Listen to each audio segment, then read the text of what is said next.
Hi, I'm Jared Falk, and today I'm on Musicians on the Record. Let's go. One, two, three, four.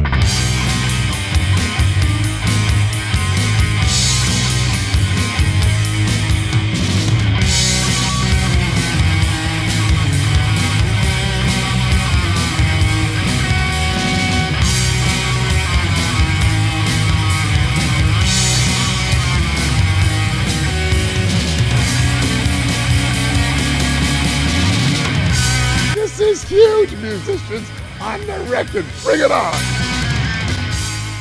Hi, welcome to Musicians on the Record. I'm your host, David Ward. You've heard the music, now hear their story. On the show today, I'm so pleased to have the founder, CEO, and main drumming guy of Drumeo, Drum Education Online, Jared Falk. Jared, welcome to the show. Thank you for having me, man. It's good to be here. Absolutely, great. So I usually start with some history and some background, and we'll get to that, but I'd love to just start with, obviously a horrible accident last night in Oakland with Dave Garibaldi. What was your reaction when you heard that? Oh my, when I saw it, when I first went on Facebook this morning, I saw it and I was terrified. I'm like, what happened? Because I just hung out with him. When was it? Like a couple months ago. And it was one of the most memorable sessions I've ever had, just because of, he's been in the business for so long. I think he's been in the band for 50 years. Wow. And he always says we're on our million gig march, right? And so they were probably marching that day to the next gig or doing something. Yeah. And he's one of the sweetest instructors and drummers that I've ever worked with. So passionate about what he's doing when it comes to playing with the band and being an educator. And he cares so much about like the drumming community and the music community in general. So I'm happy because I heard that he's going to be okay and that sort of thing. So I was like, whew. Absolutely. That's great. Yeah, and I think his bass player, Mark, is still also in the hospital, but sounds like could be okay as well. Yeah. So I posted, just send prayers, positive thoughts, speedy recovery, and I want to keep working with David for many more years and keep listening to much more Tower of Power. So. Absolutely. And I know you just did a couple of lessons with him, but wasn't it today that you just released a course with him? Yeah, I think it's coming out tomorrow, actually. So we filmed the special guest lessons, and those are usually an hour, and those go out on YouTube, and those are free. But then we also film some stuff that's exclusively for our online students, and that was launching today inside our members area. And it's a course called the Funky Foots, and it's all about the stuff he does and how he incorporates his feet into his grooves and fills. And it was... the first time he sent me the content for it, it was 25 pages. And wow.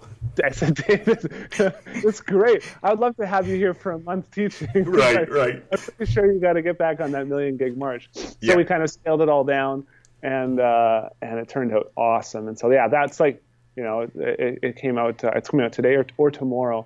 And, we're excited to launch it and pay tribute to one of the greatest funk drummers of our time. So. Absolutely. Yeah, absolutely. So definitely healing prayers to David and his bass player, Mark, from the Tower of Power in Oakland, California.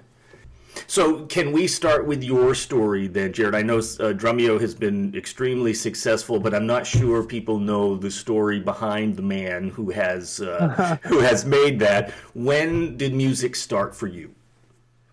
When I was in grade 6, I actually said I don't want to have anything to do with music. And half of my family was musical and half of it wasn't.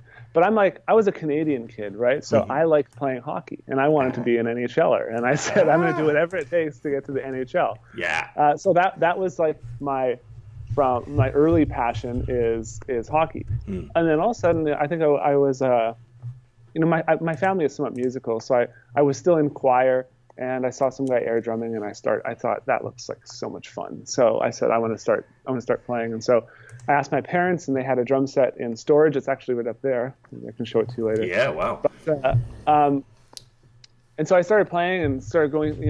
They got me teachers right away, and many teachers. Like probably within the first 2 years, I had 10 different teachers. Wow. And lots of great instructors from the area that kind of taught me a bunch of different things. and that's really what Drumeo is based off of. Is a bunch of different perspectives from a bunch of incredible teachers, right? Yeah. Because that's what really, really helped and inspired me earlier on. Great. And so throughout the years, I studied lots of different things and played in many different. I played in lots of churches, did lots of touring, different youth groups. Wow. To Mexico, all over the United States. Later on, I went to Germany. Went to I don't know, lots of places. Yeah. But my longest stint was 4 months, and that was like, so way too long for me, just because I don't necessarily travel well. Yeah, it's hard. So I came back home after all that touring and playing, and I started teaching again. And within the first year, I had 40 students. Wow. And that was because one of my past teachers, Lionel Duperon, was leaving. He was going to work or moving or going to work in some other profession. And so he basically recommended me to all of his students, which is very nice of him. Yeah, absolutely. So you had a ready-made practice right there, a whole caseload. Yeah. Nice. Yeah. So I did that. And I also was doing a full-time duck sales job. So my family owns a big duck farm in Western Canada. Oh, cool. So I would go into Chinatown from starting at 6 a.m. and then I would go and sell ducks all day in Chinatown to all the Chinese merchants. And then from there I would drive to the music store and teach until 9 at night or 9:30. Wow. And then after that I would start writing like drum books and drum curriculum and trying to do some stuff online. This is around 2003, 2002. Okay. So that's where I met my business partner through that teaching practice. He was recommended to me from Lionel. Oh, wow. Amazing. And so that's kind of how it all started. My business partner was and still is a very, very smart guy. His name is Rick Kettner. He's not my business partner anymore. We kind of split, but we're still really, really good friends. Nice.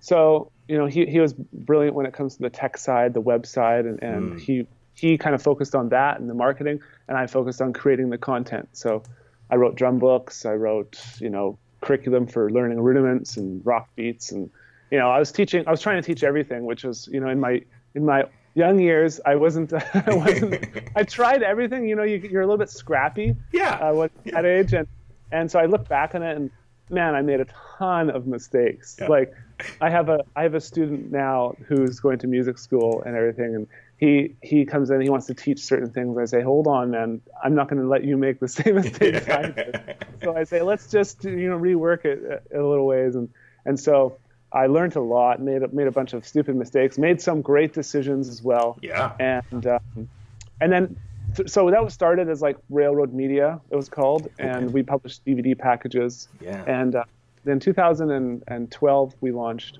Drumeo, and Drumeo is basically the subscription is more of a service. The idea was to create something that can help drummers in an ongoing way rather than shipping them a bunch of lessons and saying good luck. Right. Yep. And also giving them perspective of many, many different teachers, which is, I think, very, very important when learning an instrument. Absolutely. So over the years, Drumeo has grown, and now we do these special guest lessons. A lot of stuff we launch is for free. We have, tons of content inside the members area, and we're building out new tools and new pieces of content for our students. And so that's kind of like the Reader's Digest version, and it still takes me a while to say. Yeah, but, that's great. That's great. It's been a ride, man. It's been great. I remember connecting with you first on freedrumlessons.com and then seeing that evolve into Drumeo, and obviously the great teachers that you just have in Canada. And then I started seeing you with folks like Bernard Purdy, Thomas Lang, Carmine Apiece, all of those guys, and it's just grown from there. It's been amazing. Yeah, it's like Carmine Apiece, I learned from his book Realistic Rock, and then to have him here, it's like, huh? Yeah. Or Thomas Lang's Creative Control. When I saw that DVD, I was just like, my mind was just exploding, right? Or Bernard Purdy, the one of the first drumming viral videos where he was talking and playing behind his kit. Yeah. To have him out here, and I got to spend a lot of time with Bernard, and that was just like, it's, from a drummer's perspective, it's surreal. Like, absolutely. crazy. Yeah. I mean, I must, I imagine you must look over sometimes and go, wow, there's Dave Garibaldi or Carmine Apiece or Bernard Purdy. Yeah. Yeah, man. It's the first lesson. I was sitting beside Kenny Arnoff, And I'm just like, what am I doing here? And I was terrified, right? Sure. And then I was sitting beside Sonny Emery one time, and then later, like, I love Benny Greb. He's one of my favorite drummers. And when he was here, I was like, what's going on, man? It's been great. And I'm very, very grateful, and I feel very lucky and blessed. So. Absolutely. That's great. Can we go back for a second? Because I'm curious. I mean, it sounds like you started early on learning music, but also reading music. And you said you maybe can show the first drum kit you have. I'm curious about that. Who were the important teachers, though, for you that did inspire you? Well, one of the, like, Lionel Duperon really taught me a lot about technique. And he taught me the motions and the Moeller method. And, you know, after, I think I was playing for 2 years then, and I was playing a lot, like 6 hours a day. Wow. So if I wouldn't have learned that technical stuff, proper grip, keep it loose, I would probably have a lot more issues. Right? Now I can still play, and I've been playing more than 20 years, and I feel great. Wow. So he's one of the great guys. Another guy, one of my first teachers was my cousin, a guy named Ron Jansen, and he basically taught me the basics of reading. So he didn't actually have any curriculum created. I think he created it for me. So he hand wrote it out. And so he was great. He just taught me the basics, how to read eighth notes, where the snare line is, where the bass drum line is. So that's how I started to learn, is by reading basic sheet music. That's great. I'm not an incredible reader. By any stretch, I can't just sit down and read like a chart like some of these guys can. But I do read music in order to learn and pick up new grooves and patterns and stuff like that. Yeah, absolutely. So, my first kit, though, is up there. You'll see it. Yeah, let's take a look. There. Wow. And we got a Pearl kit there, Jared? Yeah. It's basically a old Pearl kit that my grandparents used in the early 70s from my dad and my aunt. And that's what I started on. Wow. And then later I kind of inherited that from them, and now it's on display here. It's probably really dusty up there. It's been up there for 2 years. That's fantastic. Thank you for showing. We probably won't get to hear that kit today, but it's great to see you. I need a ladder. I was curious, when you were playing and touring and decided that maybe wasn't for you, what was your first original dream around drumming and music? What did you want to do initially? Yeah, well, I was in Nashville once. We were at a studio house. Like, if you walk through, we were in Franklin, Tennessee, and I just remember being there, going for walks, and you just hear music coming from all the homes, because there's music everywhere there. So many home studios. Yeah. And in one of the studios, I was reading this magazine about Dave Matthews Band, and if you know me, one of my favorite drummers is Carter Beauford. Yeah, it's a great drummer. And I was reading about how they tour. And then they each have their own bus. They bring their family along, if they want, because life on the road is hard and it can be lonely. Right. And so that's kind of what, if I were to tour, that's how I'd like to do it. But you also have to put in the pre-work before that. Right. Yeah. So it just wasn't for me, like being in a van, and so the fact that I was able to create something like this here, where I'm 20 minutes from my home, where I can go see my 2 kids at the end of every day, and they can go to the same school every day. They don't have to live life on the road. It's just for me. So the touring life, some people do it so well, like they're built for it. I'm just not built for the tour life. Yeah. Well, and I really honor that, because I talk with other people too. I had the fortunate experience of talking with Alex Acuna last week, and he talked about leaving Weather Report because of his family, and that there was too much touring, and that he wanted to be off the road and with them. So I totally respect that. So. And he's got a huge family. I met him at NAMM one time. I'm still trying to get him out here. We're working. Yeah. Now you're West Coast Canada, correct?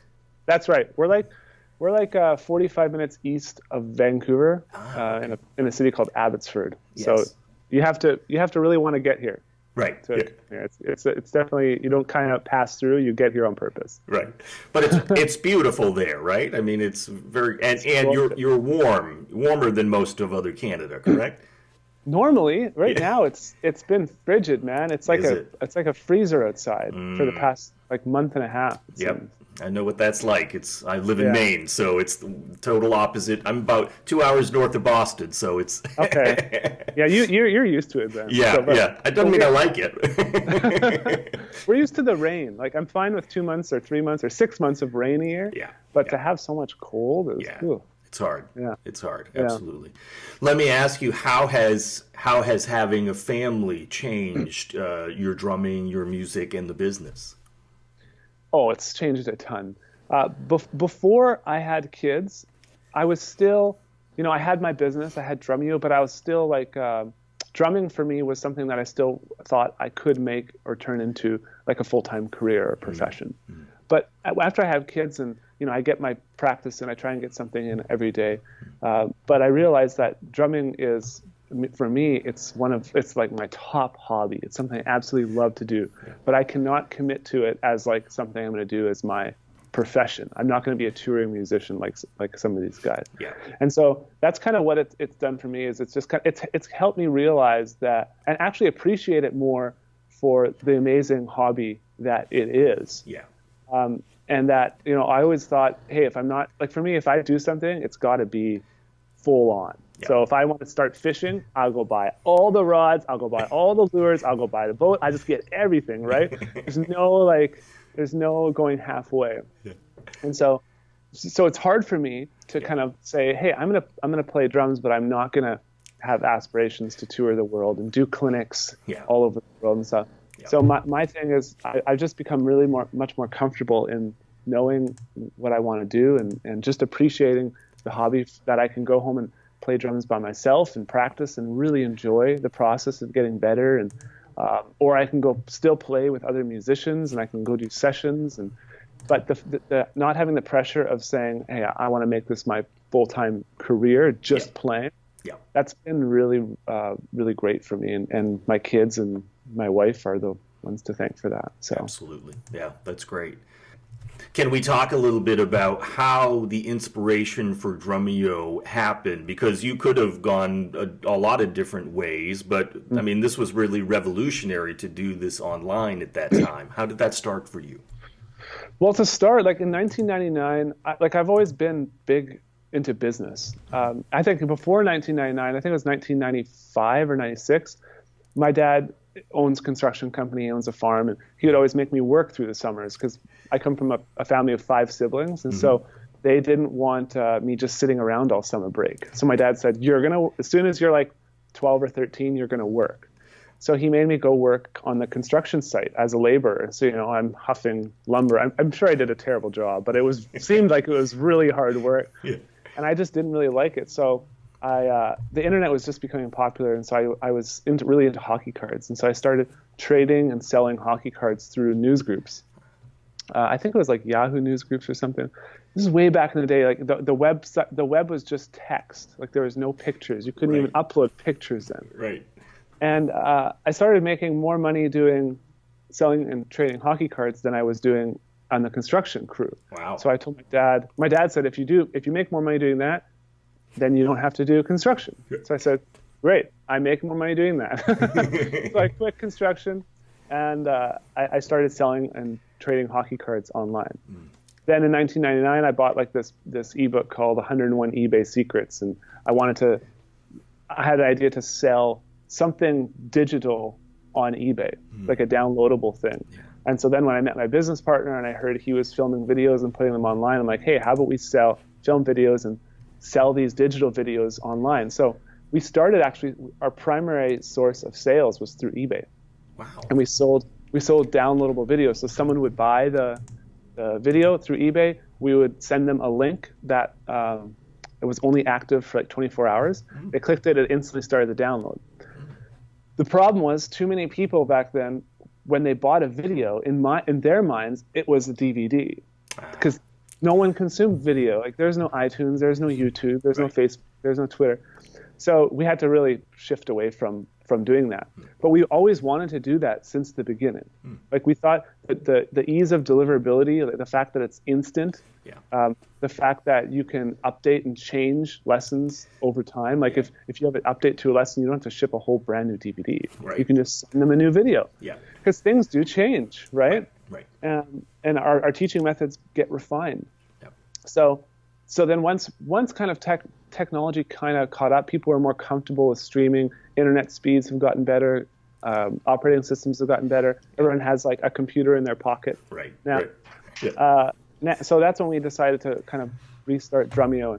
And it was really to do with like, we felt a little bit disconnected from our student base. Like we had freedrumlessons.com, which was good, but we felt a little bit still disconnected from our student base, especially our customers. Right? Yeah. And so we wanted to do something that we could help them more with. And so that's when we thought, why don't we do live streaming, which was really good. We were seeing that happen on gaming sites like Twitch and everything, where gamers would play and other people would watch and they would connect with their fans and stuff.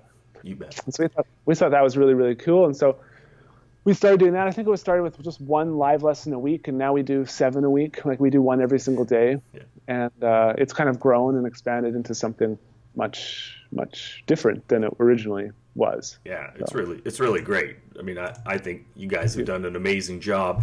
What have been some of the biggest challenges or obstacles you've had to overcome with Drumeo, and that have sort of you've done that and they've turned into blessings?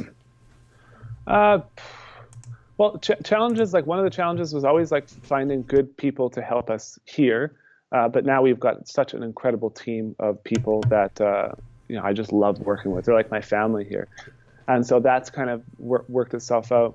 Other challenges were to do with just like keeping up with technology. Like as technology progresses, we went from DVD to having an online website, which we spent a lot of time putting together, and now people are using their cell phones and their tablets more than ever. So we're like, okay, we gotta. We feel like we're way behind, and everyone in our community think, oh, you guys are, you're so far ahead, but we don't feel that way. We feel like people are nipping at our heels when it comes to like the technological development of stuff, and so we are really, really pushing to do more things in 2017 when it comes to the deliverability of our educational resources. So we're going to put out an app, and we're going to start doing more stuff within the tablet and smartphone markets. That's fantastic. Yeah, I was wondering, can you talk about some of that? An app is one goal. What else is coming up for Drumeo in 2017? Yes, well, it's hard to do a lot. Like we're a small team of around 20 people, right? And I have a couple people working in customer service that talk to the students. I have a community manager two community managers who just deal with the members, like the online students. Then I have 4 video editors and back-end programmers and project managers and marketing people. So it's hard to do a lot. So the app is one big initiative that we're going to work on. Yeah. And the other thing is I've had like an incredible amount of requests for us to bring the Drumeo kind of mindset when it comes to education, bring that into other languages. Yes. So we have all these incredible lessons with David Garibaldi and Thomas Lang and everything. Yeah. We want to start translating those, and I'm going to partner with people who speak Portuguese and Spanish and German, and we're going to bring those. We'll probably start platforms specifically in those languages. That's great. That's fantastic. Yeah. So even more worldwide then.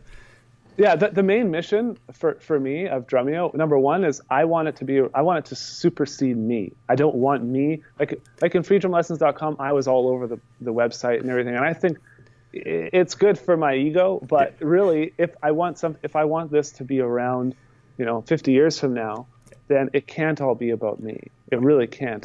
So I want the brand to outlast me. I want there still to be the Drumeo community, the Drumeo business, 100 years from now when I'm long gone. That's very important. And another thing is I want to. Our main goal is to educate every single drummer in the world, regardless of their age, regardless of skill level, and regardless of whether they have money or not. Right. No. So that's why one of our values here is like we do put out a bunch of free content. Yes. Probably too much. Like a business advisor would tell me, you're giving away too much. It's probably true. But I think we provide so much value within what we do inside the members area when someone signs up that I think we'll be fine. Yeah, so. Absolutely. And I know that you've also been, I mean, it sounds like you want to leave a great legacy, which I think you are. You've also got guitarlessons.com, and you've also just launched or are launching a program around piano. Can you talk about that? Yeah. So when me and my business partner split up, he took the guitar side. And so that's called on guitarlessons.com, that they call it the Guitar Lessons Academy. It's similar to Drumeo in that there's some live lessons and a base of content and lots of backing tracks and stuff.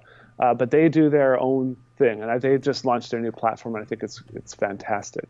Great. We also launched a website called Pianote, which is like merging the word piano and note. Yeah. So I like it because Drumeo is drum with an EO, yes, and Pianote is piano with a TE, yes, at the end. That's great. So yeah, Pianote, we launched that December 1st, 2016, and that went great.